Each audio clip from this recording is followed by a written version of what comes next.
Once Hey, everybody. I'm Suzanne. I'm really excited to be here today. Those of you guys that are in the room, I mentioned this already, but I'm going to go ahead and say it again. If you're in the room, there is a table at the back of the room full of props, all examples of things that are going to be in our programs in a box.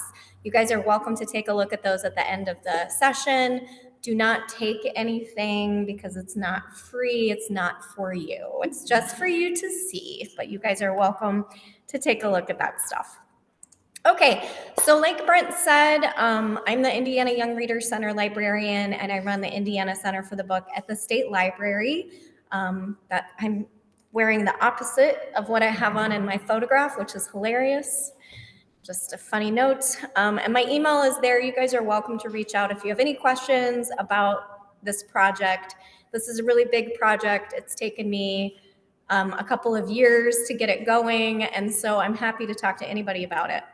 I did want to do a plug, especially for those of you that are joining us virtually, to come and visit us at the State Library. This is a picture of the Indiana Young Readers Center. I'm lucky I get to work in this beautiful room most every day. And if you're here in the building, I hope you've already gone to see it. This is our building. I need to get an updated photo because I think those trees are gone. And currently we have a lot of scaffolding on that side of the building. But at any rate, if you're in downtown Indianapolis, please come visit us at the Indiana State Library. We are right on the canal, right by all the government center stuff, and happy to give you guys tours, so come by and see us. So before I get too further, I always like to tell people a little bit about my role here at the State Library, just because I think people don't understand all the different work that state libraries do. So as part of the Indiana Young Readers Center, the IYRC, we run some statewide services. We have book club kits that go out to all of the public libraries in Indiana if they request them. We also have storytime kits and Legos and Duplo kits. I run the Indiana Early Literacy Firefly Award, which is a book award for ages 0 to 5. If you're in the room, raise your hand if you've heard of the Firefly Award. Yay! Lots of hands are going up. That makes me happy. I also run the Indiana Statehood Day essay contest. This is a writing contest just for fourth graders. They write in and talk about how much they love Indiana. Sometimes they write about their favorite famous people from Indiana. Sometimes they write about Elton John, who is not from Indiana. And those children don't win, but we get a good chuckle. So that's a fun contest. And then I have another writing contest that I do, which is a bigger contest. This is for grades 4 through 12, the Indiana Letters About Literature Writing Contest. This is where children in grades 4 through 12 write a letter to an author, living or deceased, about how their work has made a difference in how they see themselves or how they see the world. We get about 1,200 letters or so every year submitted to this contest, and we choose 100 to feature in a book. And we group those by topic. So kids write about how books help them with being the new kid in school. Books help them with bullying. Books help them with racism. Books help them with identity. And it's just a wonderful, beautiful contest. It's a very personal contest. I love it. We've been doing it a long time. So I'm happy to answer questions about any of those services. So I've always had this dream for a long time that we would do more program kits that would have a statewide reach, because here at the State Library, while we do have a beautiful building that you can come and see, we serve central Indiana that way, we still want to have a statewide reach and reach out to all of our 92 counties. And I come from a background of children's services. I was a children's librarian for years, and I know that, like, what day is today? May 17th. There are children's librarians in Indiana right now frantically getting ready for summer reading. They are out there, they are pushing their summer reading program, they are finalizing last minute prizes. They have no time to plan programs. And it would be great if they could just call the state library and say, ship me a couple of programs in a box, and then something in their summer would be done and they would not have to plan. So I really I know that we have Storytime kits, which are really great for, the younger set of kids. Lego kits can work with lots of kids, book club kits. But I really wanted to do a program kit for older kids, maybe for the teens. And I went to my boss and I was like, can I do this? And she said, well, you have to remember your job is really to promote the state library. And if you're going to do a program kit, it should have something to do with the state library. So then I thought of a lot of boring ideas. And I couldn't kind of make the leap of how can I make some kind of a kit that has to do with history maybe, or has to do with something here at the state library, but is interesting. And as many of you probably know, we have wonderful things in our collection here at the State Library. These are a couple of giant posters that we have original copies of. They're just gorgeous. I love it when they pull the Dunes Beaches poster out. They pull it out every once in a while and put it on display. It's just gorgeous. We also have all kinds of photographs. This is a photograph from, I think it's Elkhart. There's a little tag right over it. I can't see it. But it says, carrying home the Christmas tree, Maine kindergarten. Oh, it's Mishawaka, Indiana. And so these are children from kindergarten. I never did this when I was in kindergarten, go out and get a Christmas tree with my class, but they did it. And so, there's just all kinds of really fascinating things that we have here in our collection. This is a very old map of Bedford, Indiana. And we have, I could go on and on with the number of interesting things that we have in our collections. So I knew that there was stuff to work with, but I just didn't know how to translate that into something exciting for kids to do, something that would be helpful for children's librarians to do, and something that, would promote the state library. I felt like it was a tall order. So then I have these teenagers that live in my house 50% of the time, and they're not my children because I'm a stepmother. And so they're my stepchildren, and they're fine. They're good kids. And they really like escape rooms. And my stepdaughter came home one summer and was just on fire for escape rooms. Okay, so those of you in the room, raise your hand if you've done an escape room out in the world. Okay, we've got some hands up. What about in the chat, Kara? Could you just let me know? Okay, great. So there's a few people in the chat that have done escape rooms. And my stepdaughter came home and decided to write one for our family to try. And it was a wild ride, and we had a good time doing it. And then she wrote another one, and then she took a birthday party to an escape room. And then we took the kids to Europe on a trip, and all they wanted to do while we were in Europe was go to an escape room, which really made me sour, but we did it. Anyway, so then around the same time, I also found out about this grant. And this is just a screenshot, but you guys can write this down if you want.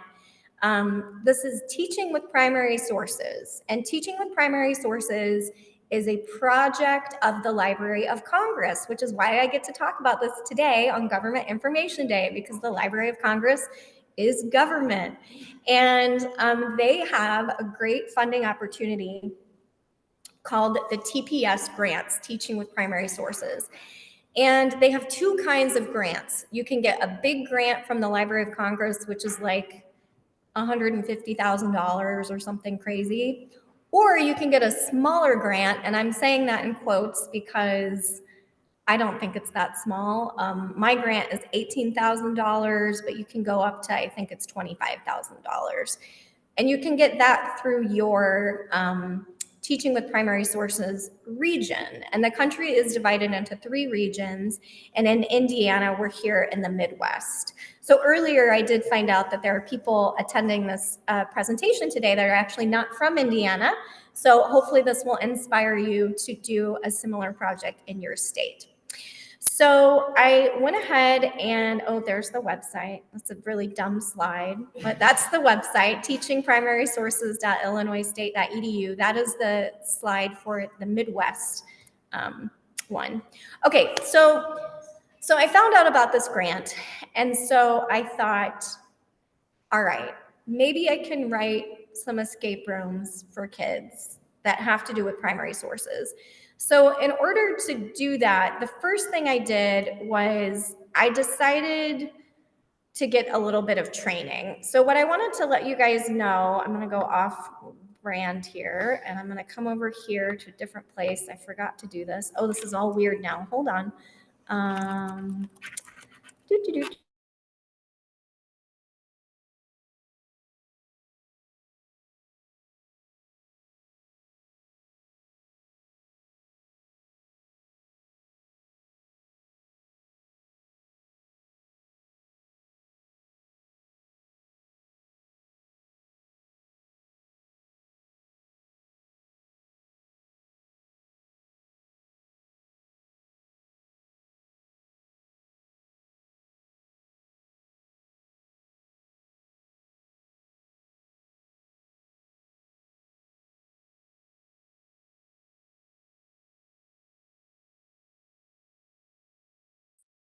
Hi, Kara, can you hear me?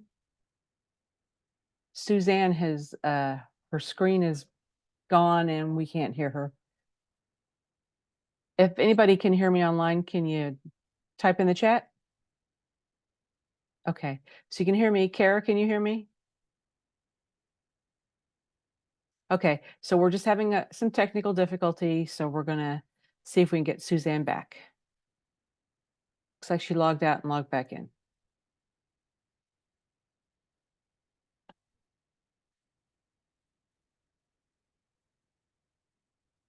Can you hear me, Suzanne? Okay, you're muted.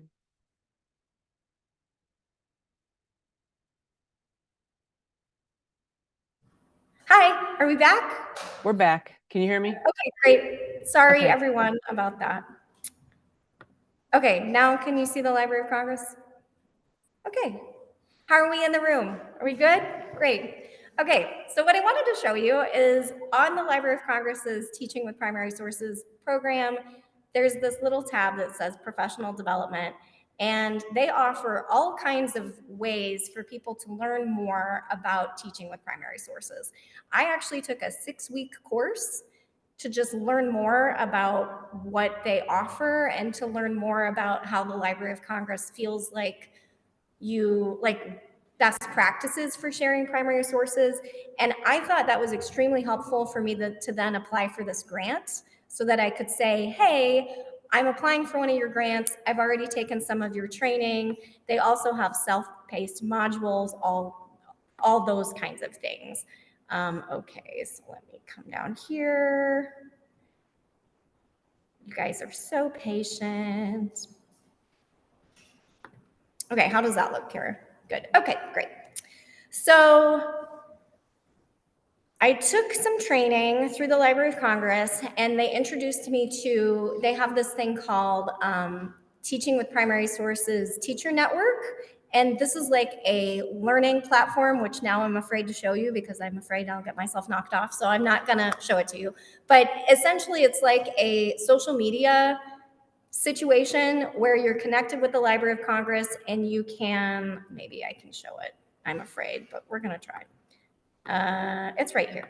Okay, you can see that, right? Everybody sees this. Okay, so this, I'm logged in right now to the TPS Teachers Network. And this is what I learned when I did some of that professional development with them. I took this Leadership Institute, and it was a 6-week course. And one of the things that they do is they have you make albums of resources from the Library of Congress. And you can also import things into your albums from external sources as well. So I have one of our escape rooms, which I'll tell you about in a minute, is about a diary that we have here in the State Library. So this diary was written in 1904 by an Indiana girl from Rensselaer named Iris Bauman. And she wrote a very small diary about visiting the St. Louis World's Fair. So if you think about that idea, there's so many primary sources that just get launched right away. When you think about a person, there are so many primary sources associated with you. You know, I found Iris in 5 different US censuses. I found her in a yearbook. I found photographs of her house. I found her on passenger lists when she grew up. She became a teacher. She went to Europe on a, on a ship with did a tour of Europe. We just found so many things about Iris. I found a newspaper with her obituary, plus everything about the World's Fair. So I know this is really tiny, but you guys can see some of these stereopticon images, maps, all kinds of things that we found. And through my work with the Teaching with Primary Sources Teachers Network, it was just a nice place to kind of put everything together while I was developing the idea of doing the escape room. Okay, oh shoot, I hit the wrong button. I promise I've done this before. I do present on a regular basis. Okay, so I had this training for primary sources. I had this idea of doing escape rooms, and I thought we would just try it and see what happened. So before I get too far down here, I'll talk a little bit about primary sources. I already talked to a few people before this presentation started about how people just get on fire for primary sources. You know, they are the building blocks of history. Students really do need to learn how to analyze these sources, and it's only going to get harder with AI, and I think there's something really kind of inherently charming about pulling things out of an actual library archive and reproducing them so that kids can handle them and really get down and dirty and up close and personal with them. And it's just more fun. Really very quickly, this is one of the tools that the Library of Congress introduced me to. It's just a sheet where you observe the primary source, you reflect upon it, and you ask questions. But the key to this is this really great teacher slide, which I know none of you in the room can actually see, but there's all kinds of great questions. This will be in the recording if you want to go back and look. So I think you guys are probably not a group that I really need to convince why it's important to dive into primary sources, but you might need to be convinced about escape rooms. So I thought I would do that. So escape rooms do all kinds of great things. And there's a website that I'm not going to show you, but you can absolutely get into it, called Breakout EDU. Have any of you guys heard of Breakout EDU? Yep, we've got some hands up. That's great. So Breakout EDU is a company that sells escape room type equipment. And they are where we have gotten most of our locks, most of our boxes, things like that. And they have a lot of great professional development available on their websites as well. And they talk about the 4 C's. So when we think about kids nowadays, one thing that I've noticed with escape rooms and really with teen programs in general, teens don't like to talk to each other as much as they used to. Those of you that are in the room, raise your hand if this is something you've noticed too a little bit. Okay. So what I've noticed is that especially if you get a group of kids that don't know each other together, the awkwardness is just off the charts. They just are lacking some social skills. And I think a lot of it is from the pandemic.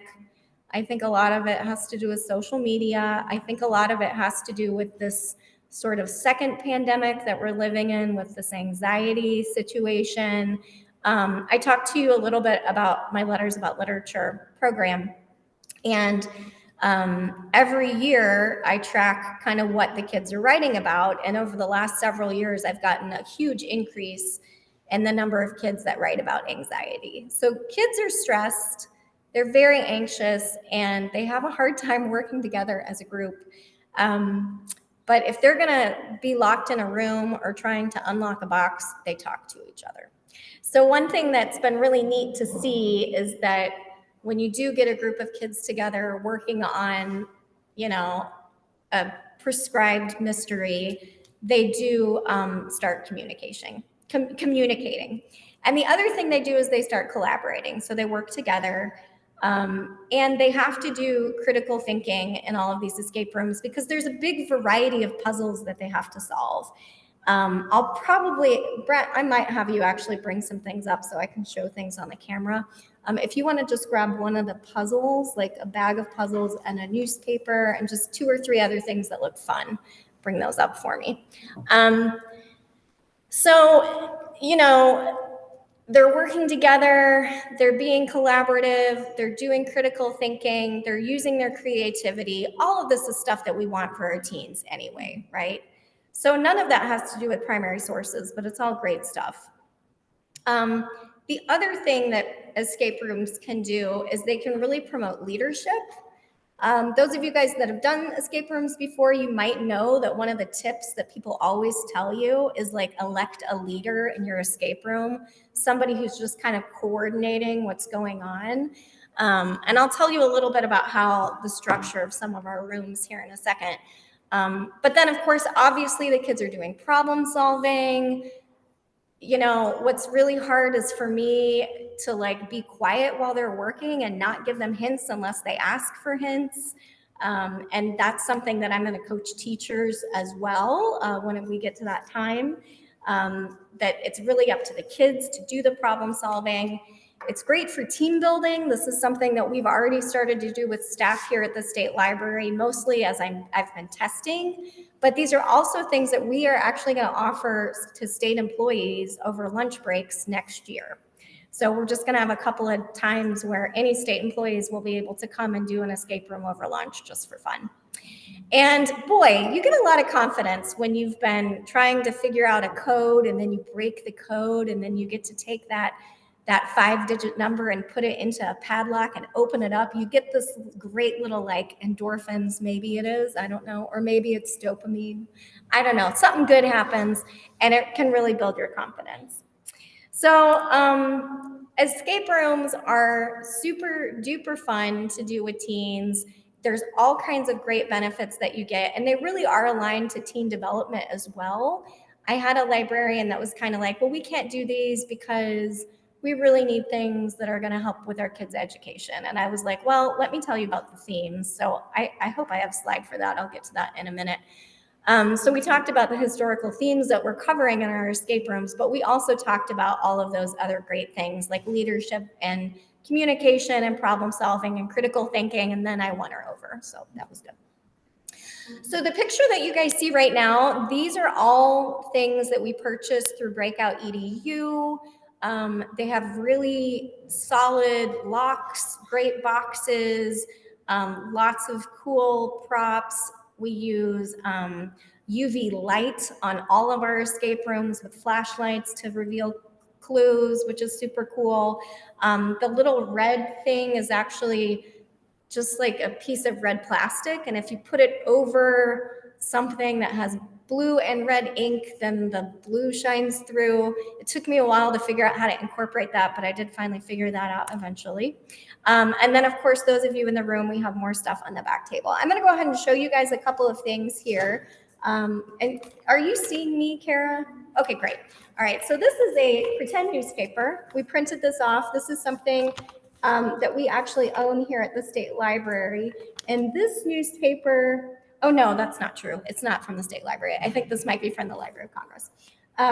But this is a 1903 copy of a 1903 newspaper, the Barber County Index, which is from Kansas. And in this newspaper, there's a story that was about Benjamin Harrison when his goat escaped. So Benjamin Harrison was the president. I think I don't know enough. I should remember which president he was, but he's from Indiana, and his home is here in Indianapolis. So we have the Benjamin Harrison presidential site. It's here in Indianapolis. But while he was president, he lived with extended family in the White House. He had children and their children. So he was a granddaddy and he had little kids in the White House. And his grandchild became a little bit of a national figure. So they called him Baby McKee, and everybody knew who he was. And he got photographed and he was really famous. But this little story made the Associated Press. What basically happened was they had the children had a pet goat that lived on the grounds of the White House, and they would attach that goat to a little cart, and they would trot around the grounds. Well, one day the goat and the cart with the baby in the back escaped off of the grounds and started barreling down Pennsylvania Avenue. And Pennsylvania Avenue was under construction, and there was a big hole in the middle of the street. And the president happened to be walking outside and saw that this was happening and ran after the baby and the goat and the cart. And somebody wrote this up in a news article, and it's become lore, but it really happened. And it became a picture book. And so in our escape room about Benjamin Harrison, it's all about this goat. There's a beautiful goat puppet that we use, and we put a clue inside of the goat puppet. And then what the kids are searching for is they're searching for a picture book that was written about this. And it came out a few years ago, and I actually met the author for coffee, and she signed copies of the book. And so they're looking for a copy of the book, which has been locked away by Sammy the Interviewing Toucan. Now, I know things have just taken a turn, so I'll tell you who Sammy is really quickly, and then I'll move on and show you some other things. So have any of you guys heard of Sammy the Interviewing Toucan? Okay, nobody knows. That's fine. Kara knows. So I'm Sammy, the Interviewing Toucan. I have a toucan puppet, and I interview Indiana authors on YouTube for the Indiana State Library. So I try to do this every summer. So if you look for Sammy, the Interviewing Toucan, you will find author interviews with Sammy from the State Library. But Sammy is also a quirky bird and gets mad. And so when I was looking for a villain for these escape rooms, I thought, why not use a branded thing that we already have that I would like you guys to know more about anyway. So Sammy the Interviewing Toucan is basically the villain in most of these. So he's stolen the picture book, he's locked it away, and all the kids have to sift through all kinds of primary sources. So the newspaper is one. This is a copy of a telegram. We have, I'm printing these out on what's called synthetic paper, which is kind of plastic. And we have 5 of these that are in the Benjamin Harrison escape room, and they're in cursive, and the kids can't read them. And they freak out because they open them up and they're like, no, there's a code and I can't read it. Well, this code is easy if you've got small eyeballs, because this uses miniature, like very tiny type. So there's really tiny type at the bottom, and they do get magnifying glasses. So that's supposed to clue them into the fact that they're supposed to be looking at things with magnifying glasses. And on the bottom of this one, it says, no clue on this telegram. Sorry, keep looking. Use the magnifying glass. That's what it says. But on the bottom of one of them, there's a clue, and it talks about who did Benjamin Harrison assign to be, I think it's the ambassador. I think it was what country was Frederick Douglass assigned to be the ambassador of by Benjamin Harrison? And the answer is Haiti. And if once they get Haiti, they can use that to unlock the lock. So anyway, those are just some things that we've got. Let's see what else I've got here. Oh, okay. So here are some other things that are in some of the escape rooms. This is the yearbook that Iris Bauman is featured in. So Iris grew up to become a teacher. She is at the bottom section, and she is the second person featured. Can you guys see that? So Iris is right here. Iris. And she's the one that wrote that diary that I told you about earlier. And then this was her obit, and this is another primary source document that the kids will see inside that escape room. This is her passport. This is an old passport. And for this one, I know that we have, there's some kind of a puzzle where they have to find the month on her passport, and it's April. You can see her photo there as well. And some of you might have the question, does Iris know that we're doing this? Well, she died and she didn't have any children, so we didn't ask permission. So I don't know. Hopefully it's fine. This was a list of passengers on the ship that I told you guys about. And this is Iris when she was much younger. She's at the bottom there in the middle, and she was actually the editor of, I think it was either the newspaper or the yearbook, which is kind of cool. These are all from the Iris's escape room. This is a picture of the ship that she went on onto Europe with. And then here's the census documents. This is the house that she ended up living in Oklahoma City. It still exists. Okay, now this is a different escape room. So at this point, I'm just gonna go ahead and pause and tell you guys about the 6 themes that we're working on with our escape rooms. So I talked about President Benjamin Harrison, so that's one. I talked about genealogy with the Iris Bauman diary, that's another one. We have one that's gonna be about aviation in Indiana, and we do have some ties to the Tuskegee Airmen. Up in Gary, Indiana, Octave Chanute is an early aviator that worked with the Wright brothers, and he did testing up at the dunes before the Wright brothers did testing. So we're going to talk a little bit about aviation and Hoosier history, and there are wonderful collections at the Library of Congress having to do with aviation. The one that I've been working on all week is has to do with Crispus Attucks High School and the 1955-1956 basketball championships, where all-Black Crispus Attucks High School won back-to-back basketball championships, with Oscar Robertson leading the charge despite really rampant racism. So that one is going to be fun. It's all about Hoosier hysteria and basketball. And then we have two more that are not written yet, but I'm still working on them. One is going to be about Indiana Quakers, and we're going to touch on the Underground Railroad with that one. And then the last one, I still don't have it figured out yet. It's going to be the one that's going to fix my budget at the very end. And I think we might do something with Indiana Avenue or Madam C.J. Walker or just women Hoosiers, something like that. So out of all of those themes that I just talked about, raise your hand if you heard of one that sounds interesting to you. Anybody? Okay, good. People have, you don't have to share with me what it was, but I just want to know that there were interesting things. So these are actually some photographs from the Library of Congress's collection. The one on the right is, you're right over there, of the plane. There was a woman who went over to Italy and did a bunch of photographing of the Tuskegee Airmen, but she was a fashion photographer and she went there during the war. And so she has these beautiful photographs of the Tuskegee Airmen. So for this experience, the kids are in a museum, and Sammy, the interviewing toucan, has come in and stolen an artifact, and you have to find the artifact, but they get to go through a pretend museum, which is based on a real museum up in Gary, Indiana, the Aquatorium in Gary, Indiana. If you haven't been up there, you should definitely go and take a look at it. This is a map we actually have in our library. I know this is hard to see. This is a map from 1948 showing Indiana airports.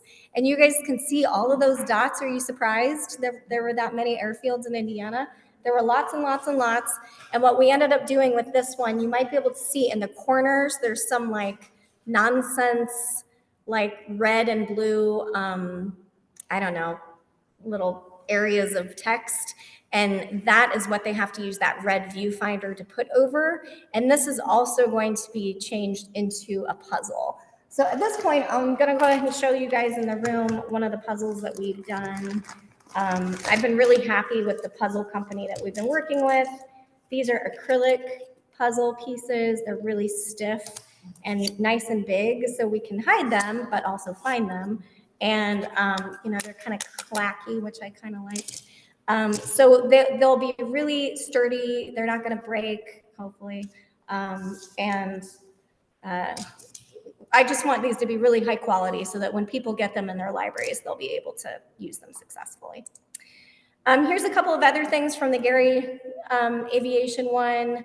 If you guys haven't heard of Willa Brown was this aviator from Indiana. She was the first Black woman to get her commercial pilot's license, and she was from Indiana, which is amazing, Willa Brown.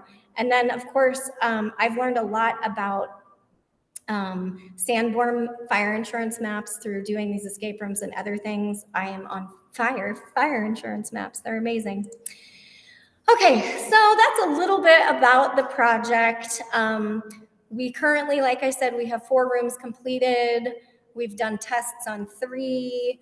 The idea is that everything would come to you in a box and then you would unpack it. You would get a YouTube video of me kind of outlining what you're getting, how to set it up really quickly, a little bit about kind of the narrative and the order that the clues will go in. Because I recognize that once I give it to you guys, I won't be there to help you, right? So the video is to help kind of answer your questions and to help you find out like where the kids are going to get stumped. But I have been testing these with real teens outside of my household. I've been partnering with the Hamilton East Public Library, and after doing a couple with them, one of the teens said it was fun and I learned something. So that was great to hear. And then another team said that was really, really fun. Let's do it again.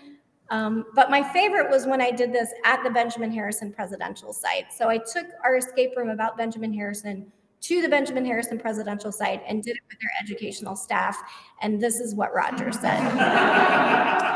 So he really loved it and had a great time. And excuse me for having those words on the screen, but I thought it was worth sharing. So I'm going to tell you a little bit now about how the project's going to work, and then we will open it for questions. So again, we're going to have 6 stories in shippable kits, and we're going to have 4 copies of each kit. So we're going to have 24 kits total. They really do work best with small groups. That's kind of the part that makes me sad. I really, really wanted to design these in a way that you could get maybe 12 kids in a room to do it, but it really works best with groups 4 to 8. So I think it works best as a library program versus like doing it with a classroom, but you could check out 2 kits at once and run them at the same time, something like that. But just to be real honest, I think groups 4 to 8 is really what works the best. Again, we're going to have 4 copies of each story available. You would reserve the kits through our existing Kit Keeper software. This is how you reserve Lego kits, Storytime kits, the book club kits. It's all going to be through that same system. And then kits will ship in Indiana. We have a great system called Info Express, which is great again. And it connects all the public libraries in Indiana through a courier system that we all pay into, but then we get good service. And so the kits will ship through Info Express. I think there is someone in the back of the room. Do you mind, or Jordan, if you want to run to the back, right under that table is a blue bin. Can you just go and grab it and bring it? And I'll show you guys the size of the kit. Yes, exactly. Thank you so much. Bring that on up for me.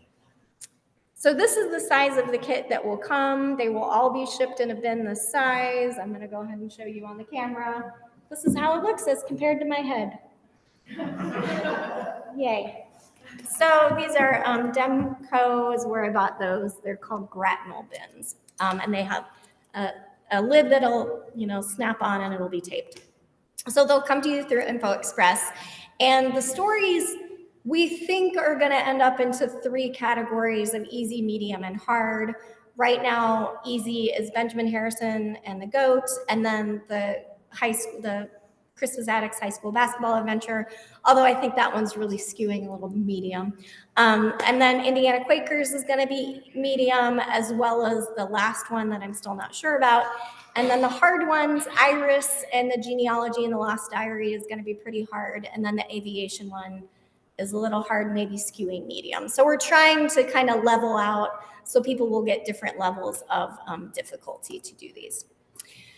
So what you get when you get the kit is you will get an extensive written guide to tell you everything that's in the kit, everything you'll need to return when you're done with the kit, how to set up your room. You will get a YouTube video of me telling you all the things.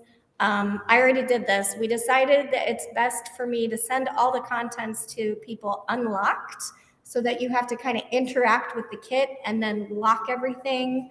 And that way you can practice locking and unlocking the locks first so that you get confident using them.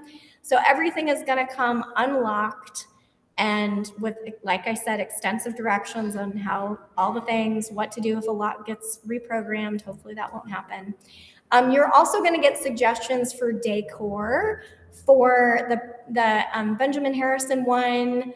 when I did it at Hamilton East Public Library, she set up that room to look a little bit like a presidential office. So she had like some red, white, and blue bunting that she put on a table. She set up a president's desk.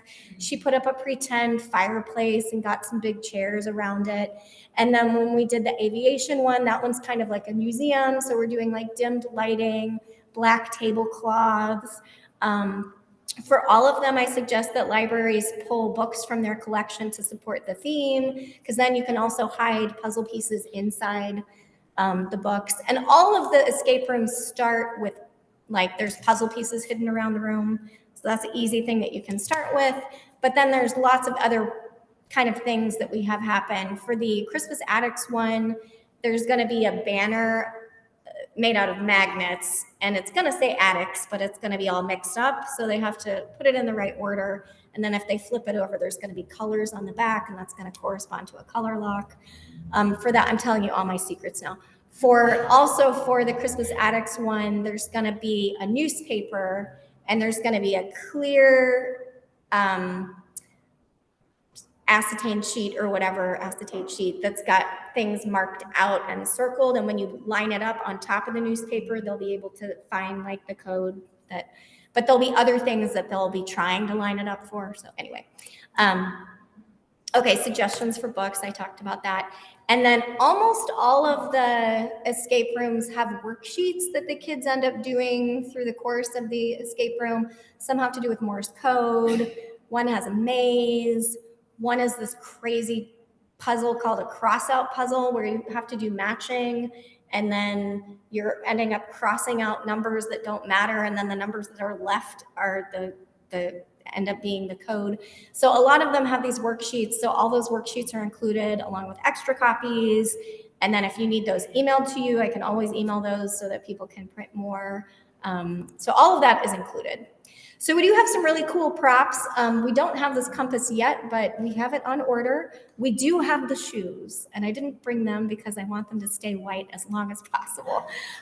So these shoes are actual shoes that Converse did to honor the 1955-1956 that basketball state championship here in Indiana. So it's really cool. We were able to buy 2 copies of those shoes, so each kit is going to get 1 shoe.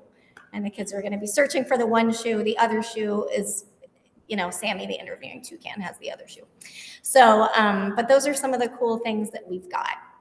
So as far as the timeline, these are not ready yet, folks. You cannot check them out today. You cannot put them on hold today. You can't even sign a list today to tell me that you're interested, but that's going to be coming really soon. We have 4 stories currently being tested. The way that we test them is I test them with my family first, and then I do them with ISL staff, and then I do them with Hamilton East Public Library and with some other field trips. So by the time they make them out into the world, they will have been tested multiple times. 2 stories are in development. I'm getting better. So we're hoping to have a soft launch sometime in September, and I think the real update that I have for you guys is that I'm gonna do a blog post maybe in the next 2 weeks that's going to talk about this project, and it's going to have a form that you can fill out if you're interested in being one of the early triers of it. And the thing is if you're one of the first people to try these out, I'm going to request that you give me some feedback on how it went. So that's sort of the stipulation for that. We're hoping to launch all the kits in January of 2025. Fingers crossed. Okay, so like I said, an interest form is going to be coming. That'll be in June.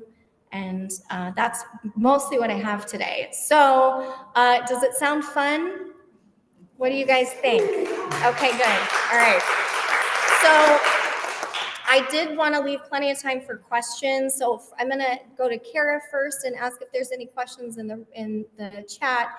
And if people are online and want to ask questions, please go ahead and put those in the chat at this time.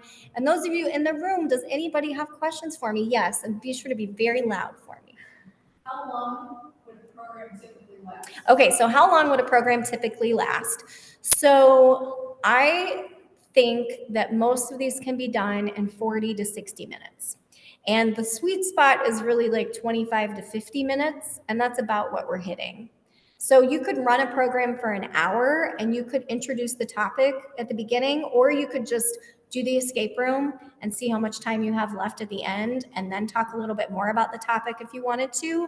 I know I suggest that for teachers, I mean, these are rich with primary sources and rich with really great Indiana history. So if teachers want to do more with the history part, they can do that before or after they run the room. But I would think that you could do an hour of content easy. And you know, it's an escape room. So if they don't get it done in an hour, they just don't get it done, you know?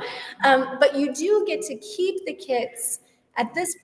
We're going to run them off the same schedule that we're using for the Storytime kits. So that means you keep them in your building for 2 months.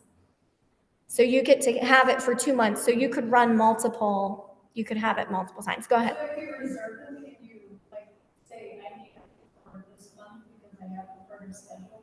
Yes. So her question was, if I wanted to reserve it, could I reserve it for a specific month? That's how all of our reservations work. So this isn't like putting a book on hold and you get it when it's available. The difference with our Kit Keeper software is that you actually schedule it out.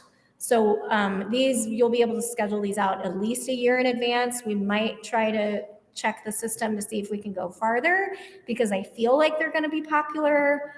Even though we're going to have 24 of them, I'm getting a sense, you know, I've been doing a lot of presentations about this. Obviously we want it to succeed. We've been working hard getting them together. So you'd be able to schedule it for a certain time, and then you could get it. You could spend a couple weeks getting to know it. Then you could have your programs. Then you'd have a week or so to get it all back together. Yeah. Any other questions in the room? Do you? I think we answered the questions Okay. in the chat. Okay, great. And you answered them actually. Okay, great. Any other thoughts or questions or comments? Wait, are the kids, Go ahead. sorry, are the kids by age level? Are the kits by age level? What a great question. Okay, so they are designed for middle school and high school students. So these aren't easy. They're not for young children. These are specifically for older children to do, older students to do. Grown-ups can do these and have a good time. So we don't really have a lot of specificity in there. You know, like I said, we're going to try to do a easy, medium, and hard, and that would skew for ages as well. So like the middle schoolers might do better with the easier ones. But it's just really hard to say. It totally depends on the kinds of kids that you get in the room that day. I've had kids do better on these escape rooms than grownups because their brains work in different ways.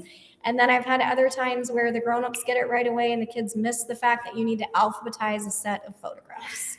Like, as a librarian, that's a really obvious thing, I think. But in the aviation room, you know, like there's this one letter that's bolded in all of them, and they keep trying to make words. And then I took out all the vowels out, and they kept trying to, I don't know. And I was like, just alphabetize them.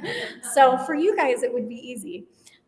Yeah, so as far as ages, it's a little hard to say. What about academic level? Academic level. So it is all Indiana history, and I know that Indiana standards say that you do Indiana history in 4th grade. Now, we currently don't have them aligned to standards, but probably we should at some point. And when we do that, you'll be able to pull off of standards like communication and problem solving, things that you could do for really, I don't know, lots of academic levels. You could make it work for lots of different things. But as far as the content goes, I mean, also some of these deal with some weighty subjects, you know. When we're talking about Tuskegee Airmen, you're going to end up talking about racism. When you're talking about the Crispus Attucks High School Basketball Championship, that's about segregation as well. Even when you're talking about Quakers and religion, you know. So I feel like you can delve into it as much or as little as you want. You know, we want these to be fun. We want kids to be excited to hold a newspaper in their hands because they've never done that. You know, we want them to look at cursive writing and think, oh my gosh, I can't read it. What does that mean for my life? You know, so, but as far as academics go, honestly, I think there are lots of ways that you can skill up or skill down that. Another example I'll give you is that with the Iris Bauman diary, she talks about going to the St. Louis World's Fair. The Library of Congress did a wonderful lesson plan about the St. Louis World's Fair and about how they brought an entire Filipino village from the Philippines to the United States and put them on display like they were in a zoo. And that's terrible. And like you could do this escape room and then do that lesson plan. So I think the possibilities are endless. So I hope that answers that question. We had another question in the room. You answered that. Oh, great. Okay, I answered it. That's great. Any other questions in the room? Any other questions in the chat? Nothing at all? Okay. Well, we're right on time, so I guess we can end. Thank you guys so much for listening. If you do want, oh, you can clap. Go ahead and clap. Thanks. If you would like more information or if you want me to like send you that blog as soon as I get that form ready, feel free to shoot me an email and I'll be happy to send you all the information. And as you leave, do take a look at the stuff on the table. Okay, all right. Lots of good comments. Great, wonderful. Thank you guys so much. Thanks everybody for being patient. Thank you, Suzanne. You're welcome.